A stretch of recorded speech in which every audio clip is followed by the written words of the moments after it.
Hey everybody, Old Buck Dave back again, episode 176 of Two Old Bucks. Who'd have thunk it? And with me is none other than None other than old Buck Dell. Old Buck Dale. How you doing, man? How's it going in your world? Well, I was glad to be, glad to make it back this time. Yeah, I'm sorry I missed the last episode. I did listen to the Two Old Bucks that with Julia, and I got to tell you, it was a excellent eye opener. yeah, It's that was. the best way to say Yeah, it. we're going to talk about that later, Okay. for sure. Anyhow, I'm back with you, and just checking. You're doing some traveling, aren't you? I am doing some traveling, but speaking of traveling, did you see what we did here last week? We landed. The U.S. landed a rocket ship on the moon. You mean the one that tipped over? The one that tipped over. Yeah. That was the first moon landing since '72. So, congratulations to everybody who made it happen, even though it wasn't 100% perfect. And, with luck, we'll have some more people on the moon again.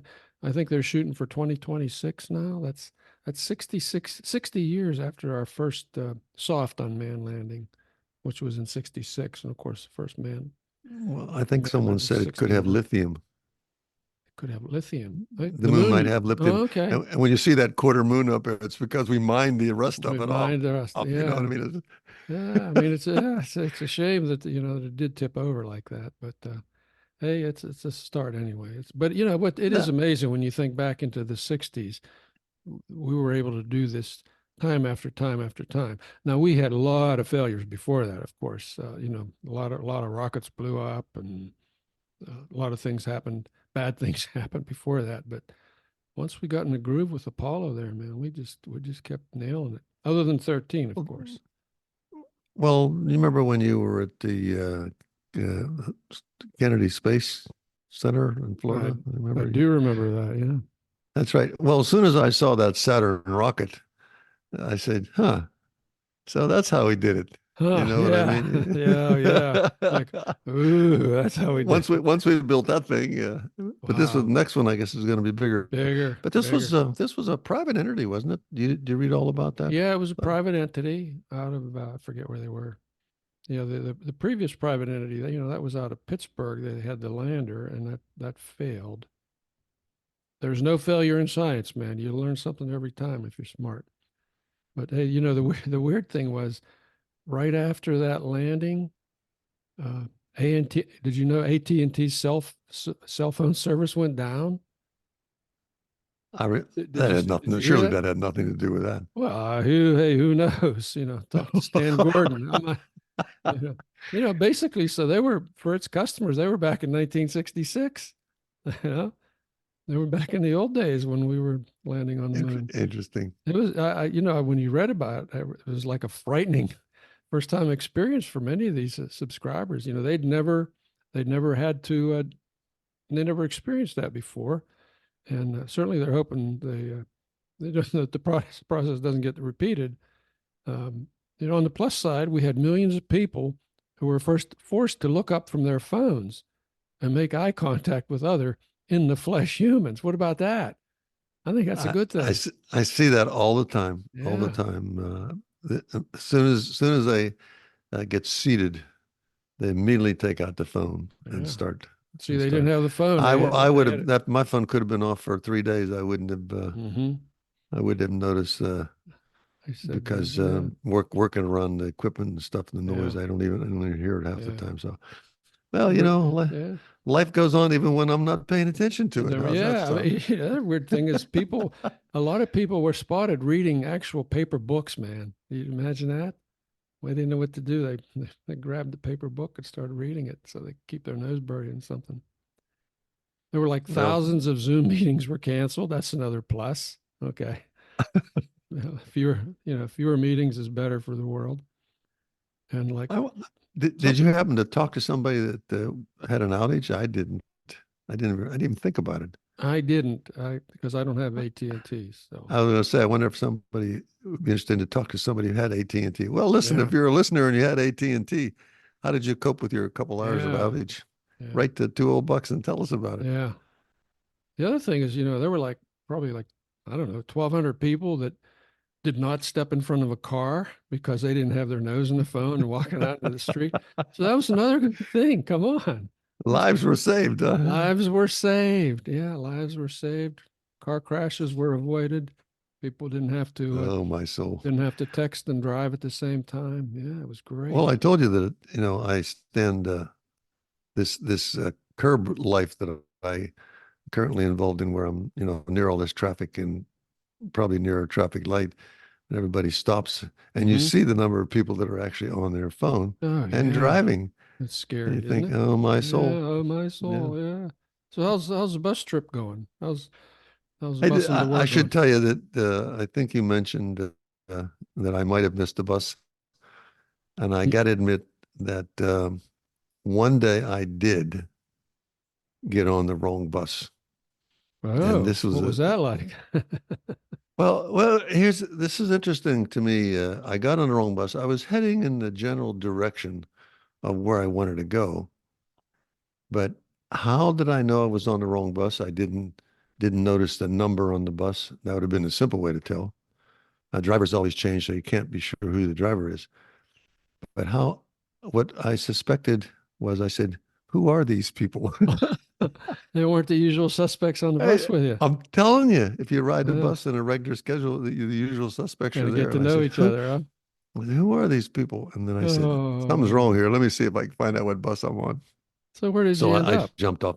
Oh, Well, I jumped off at a junction that my bus would eventually pass in about okay. 40 Oh, minutes good. later. So Wow, man. I just sat there and watched all the traffic go by, Mm. and it was traffic in both directions as far as I could see. And I'm thinking, I'm not doing so bad. I'm sitting here comfortably on the bus. It's warm.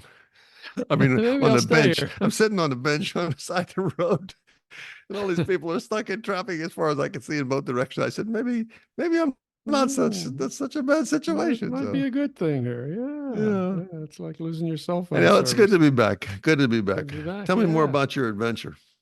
Oh, yeah, the San Diego adventure. Oh, geez. Well, we did get off to a rough start. Okay, so we were flying out of Sarasota uh, and connecting through Dallas to San Diego. And of course, the flight out of Sarasota was 3 hours late leaving. It kept moved the departure date a half hour, then it was an hour, and then it was like, oh, we don't know when. And anyway, so Did they about give any reason for that? They justifying the delay? they had I don't know if there was a problem with the plane coming in or something. They try not to they try not to tell you what it is, So, Oh. but finally, so they actually ended up getting another plane and pushing another plane in there. So we're Hmm. loaded. So we're all loaded up, or I think we're loaded up, and it's like, we're 2.5 hours behind schedule now. And then an announcement comes over. He says, pilot says, "Well, since this is a different plane, we have to calculate all the luggage, all the stored luggage manually. All right, the system's not plugged into this plane. Well, what does that mean?" So we sat it there for another half hour while they were deciding where to put my suitcase or something. I don't know. So they could balance it. So they could balance it. Yeah, it doesn't seem that tough, but I don't know. Anyway, so So did you miss your connection? yeah, of course we missed our connection in Dallas, but we did. We were lucky enough. We got on another connection. It was the last flight out. When I was on the plane, it, I got a note, a text message that says, "Okay, it's going to be at gate C22." Of course, we're flying into A. Okay, we're gonna dock at A gate, A terminal. Dallas is huge. It's a big airport, and I got a big I was old. going to say that's a pretty big airport. It's a big airport. So it says, okay, we go to C22. All right. So when we get off the plane, I thought, well, just going to check on the big board here. It says, nope, it's changed. It's C21. Okay. So we get on the big trolley, the train that goes around and around and around. We get off, and we get down to C21, and the woman says, "This is not your gate." She says, I said, "What?" She said, "Your gate's 28." Okay, so we're sprinting now. Okay, we're down to 28, and as we pass 26, my wife says, that's our gate right there. It's not 28, it's 26. So, and they were just about done boarding. So we zipped in there and got on the plane in time. And, but boy, oh boy. And got to our room about 1 a.m., which was great.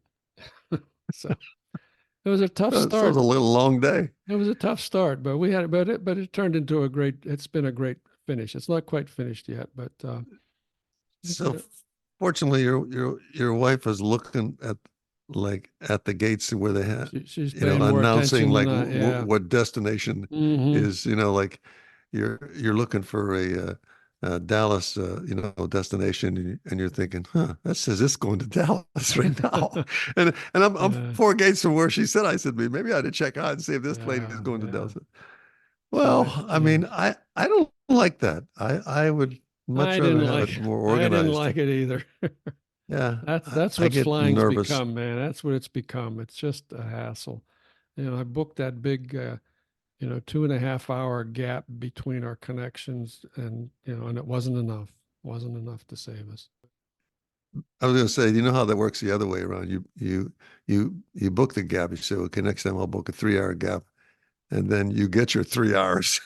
Yeah, plus, Yeah. yeah. What are you gonna do? Hey, but What the are you good gonna do? news is we got What's to the good news? spend, yeah, we spent a couple days with our son. He's here hanging out with us. He Cool. works out here in the West Coast, and he said, no, I'll just work out of the hotel with you guys, and so that's nice. We had a couple fine meals. We're staying in the Little Italy area of San Diego, but we've got to see a lot. We went to Old Town, been down to the harbor, Coronado Island, had a nice lunch at Coronado Island. And then we went to Balboa Park, which is just incredible. If you come to San Diego, you got to go to Balboa Park. It's like 1,200 acres. It's bigger than Central Park, man. And they've got all kind of different museums, amphitheaters, all kind of stuff going on here. I think they had the 1950 World's Fair here. I think that's why all the buildings are here. A funny thing about the park, I think it's an open air amphitheater there. The guy that was telling me about it, and it's right in the flight plan. Okay, the airplanes land right over. They go right over that because San Diego has only one runway. Did you? I didn't know that. It is the largest airport in the United States, third largest in the world, that only has one runway. Only So one only runway. one runway, yeah. Huh. I don't know if that's because the prevailing winds are always one way and you can't land another way, or whether it was not enough land. I don't know. I should look into that. I But mean, most airports have like one that comes on the east and yeah, west, and then another yeah, one sort yeah, of northeast, southeast, or something like that. That's interesting. I didn't yeah. realize that. Yeah, but here's the funny thing about this theater. They put on live theater there, and there's a guy with a light, and as the next plane comes in, he turns his light on so that all the actors on stage can see this light. All right. And then when he turns the light to red, they all freeze in whatever they're doing. Okay. And it's like freeze frame. And then when the plane goes over, he turns on a green light and they pick up right where they stopped. Okay. And the bus driver played a little segment showing how this worked. It was just such a hoot. That's really kind of cool and novel, It I would was, think. The yeah, result. yeah, yeah. I'm working on a house that's at the end of a runway, and Oh, yeah. and and I'm getting used to the noise now because once you hear it often enough, you kind of just don't pay attention to it. But I mean, you can almost read the numbers on the tail there. They're that close, and so I can imagine that's a cool way to resolve that sound because it's loud. It's definitely loud. Yeah. Oh, hey, When they're today we passing. went to the zoo, the world famous San The Diego famous Zoo. Sandy. Oh, there you Yeah, go. which is in Balboa Park. So we were back to Balboa Park. Yeah. And it really is incredible. I mean, wow. It just goes on forever. And the animals I think it seem, has its own television program. oh, does it? Okay. Yeah, I think there's a program called Zoo, and I believe they feature the San Diego Zoo. Well, they've It's got big. Oh, it's big, man. It's like in a ravine. So you're up and down, and they've got the animals, different animals at different levels, and it's amazing. So we watched a cheetah chase a ball. Like I think it's prey. They throw this ball, and it just takes off after this ball. It's like, and then the handlers were walked right in there to the into the containment area there. I thought, holy cow, what's that all about? And I asked the woman, she says, I've been with this cheetah since it was born. Okay. Ah, We're good friends. And then, I chased the ball a couple times, and she petted it and scratched it, and it was just like a little kitten. And then she gave it a big old meaty bone, and man, oh man, that cheetah tore into that bone. when I see those folks that specialize in a certain animal, Hmm. like let's say the cheetah or penguin, whatever it may be, but they're assigned to that that breed of animal, and Hmm. they get to know these animals. They know all about them and feed them, and the animals recognize them. I often Hmm. wonder. I would think that would be kind of a rewarding job. You know, I think so. I think the people there were all so nice. They have a ton of volunteers. The volunteers all wear red shirts, and they are just terrific. They're so helpful. And, I was chatting with one guy for a while, and, how many people are coming and this and that. So, we had a good time. They were nice, nice folks. Oh, we saw the bonobos or bonobos. I think I pronounce it wrong. You told me I talked about these before. Which way do you pronounce it? those are the apes. The hairy people. The hairy people. Yeah. I think uh, they're the ones that they're closest to us in DNA. And I'll tell I you, know who you're talking. Yeah, I know what you're it talking was about. fascinating. They don't have a ton of hair. It's real short hair. They're sitting around there and chatting with each other. They And have a then unique way of greeting one another, I think, is what they're. no, then they break into play, and they run and scream, and they jump and chase each other around the trees and on their big ropes. And then they stop. Then they stop and sit down again. And then they'll just sit there and look at each other. It's like, it Huh. was just like, I don't know, man. It was like kids, or it was like people. It was fascinating. We saw a Well, big you. lion roaring. Oh man, it was incredible. He was just screaming. He ran up on a big pedestal. He's not trained to do this. We just got lucky. The guy said, "Oh man, this is special." So, So you were entertained even at this age. You found a little something different. I That's. oh I think that's yeah, great. it's great. Something, something you Yeah, hadn't seen before, and you were yeah. relaxed. Do So the you? orang. I'm sorry. Go ahead. Go I ahead. said, you have to walk all around this place, or is there a cart or a little Well, train or yes and no. tram or something? They have they have a big bus that goes around the perimeter, mostly not just the perimeter, but goes through the main roads, and it takes I don't know it takes a half hour. So it's a good way. We started with that, so it's a good way to kind of scope out the park and see where you want to go and spend more time. And then they have a smaller bus that makes four stops around the park in different Hmm. areas. And then they have a big overhead, what do you call the thing on a cable, like on a cable car thing? Oh, What like do a you, ski lift kind of a thing or something. yeah, they have one of those things going across the whole thing. So, and they have stuff at different levels. And the other nice thing is they've got elevators. So if you walk all the way down to the bottom of let's say where the where the bonobos are, and you can walk not too far and get an elevator, and it'll take you up three levels. It'll take you up pretty This is high. in like in one building. There's no building; it's all open air. Oh, okay. So, well, it's not all open air because we went into the bug building. That was great.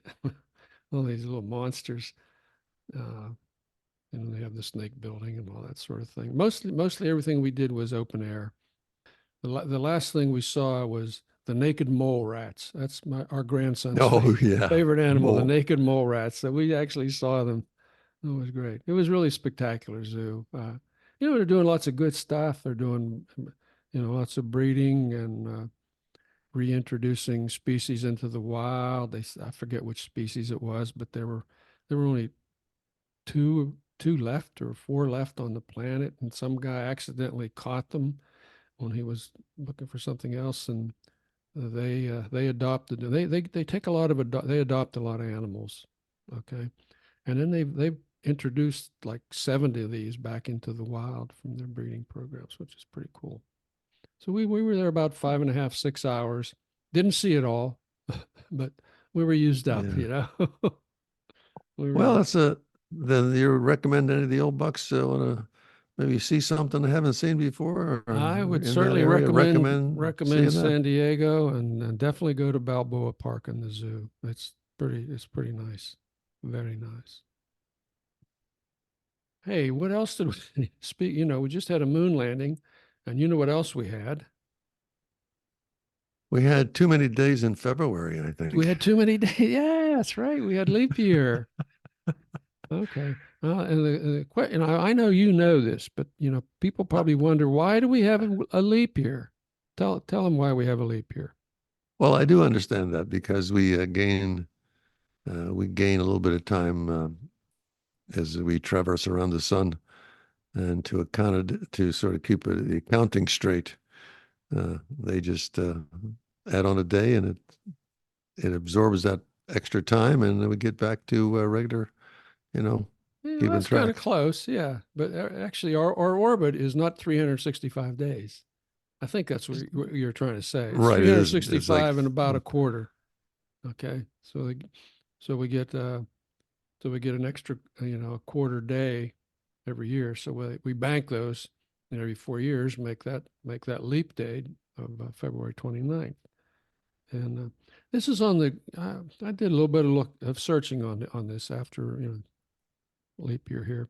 And of course, we use the Gregorian calendar, which we've been using since the 16th century. So we can thank Pope Gregory for that. And the reason we use it, the reason that he adopted this calendar is because the previous calendars, and I think the Julian calendar was the one that was mainly in use, it didn't do a good job of accommodating holidays and that sort of thing, and events like the solstice and that sort of thing. And the Pope was concerned about Easter kept drifting further into the year, and it was kind of bumping into other Yeah. holidays. So we got to get Easter back where it belongs. So leap year comes every fourth year. But there's another but, which I did not know till I read this, till I looked it up a little bit. The actual orbit is 365.242 days. Aha. So it's not. Hmm.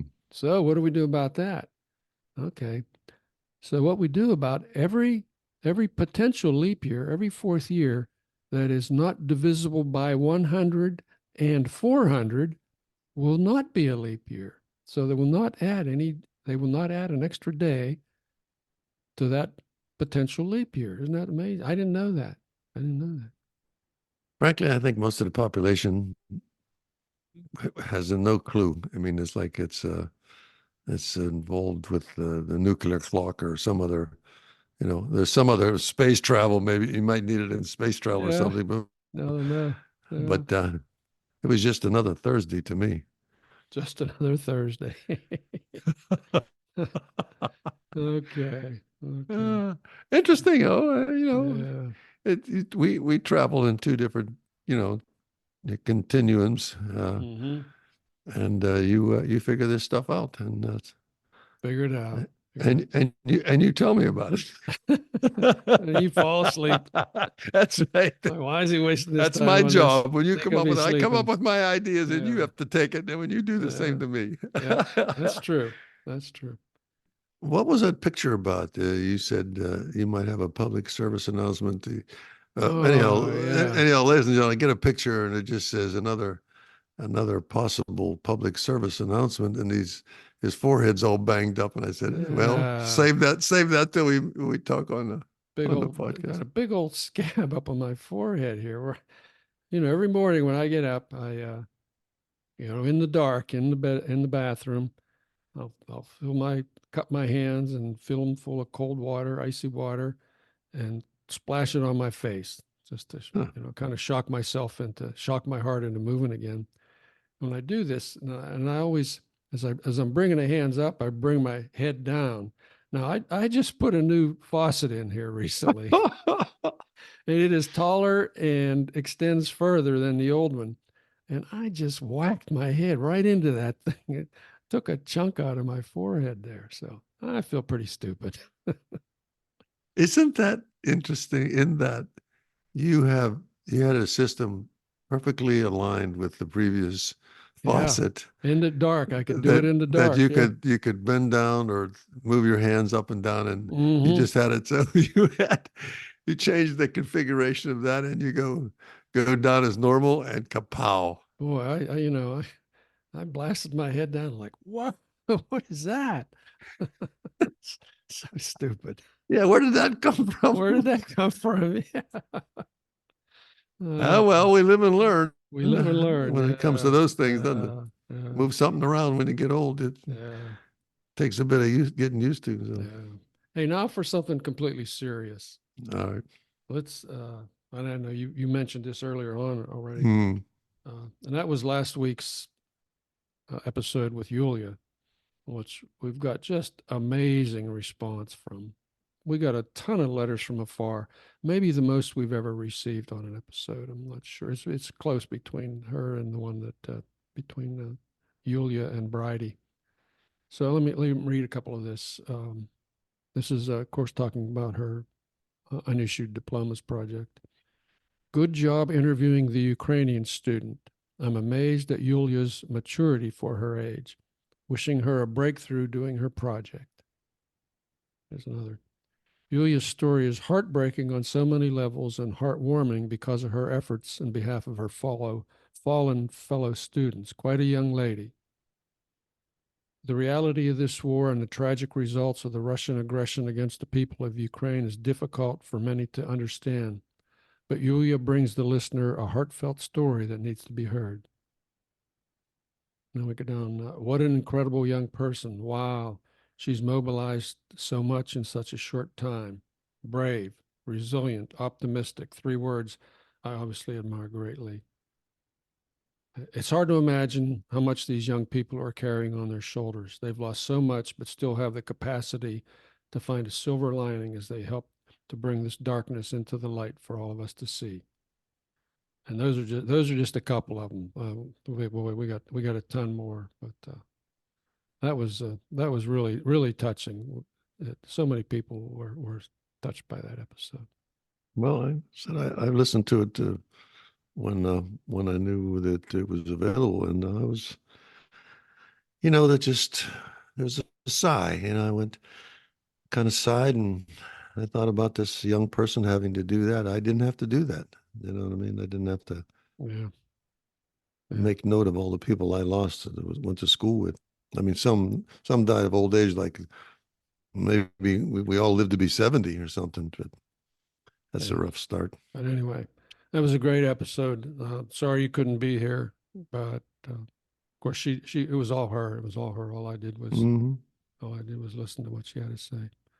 And we've sent the I've sent the episode to a number of universities, university newspapers. For the main thing that I asked them to do was consider doing the Unissued Diplomas Project on their campus. So I haven't heard from any of them yet. So we'll see what happens. It's only been a couple of days since I sent them out, but Well, they can contact her directly, I think, can't they? I gave them all her direct contact Yeah, so information. Yes, yeah. So I said if they want. I'm not pushing the podcast. I really think you need to talk to this woman. Hey, I think that's going to be it for today. It's been a fun time out here in San Diego. We'll have further adventures to report next week as we move up the California coast, working our way up to Silicon Valley area to visit an old college buddy. But until then, this is Old Buck Dave saying take care, everybody. Well, and this is Old Buck Dave. Old Buck Dave. This is Old Buck Dell.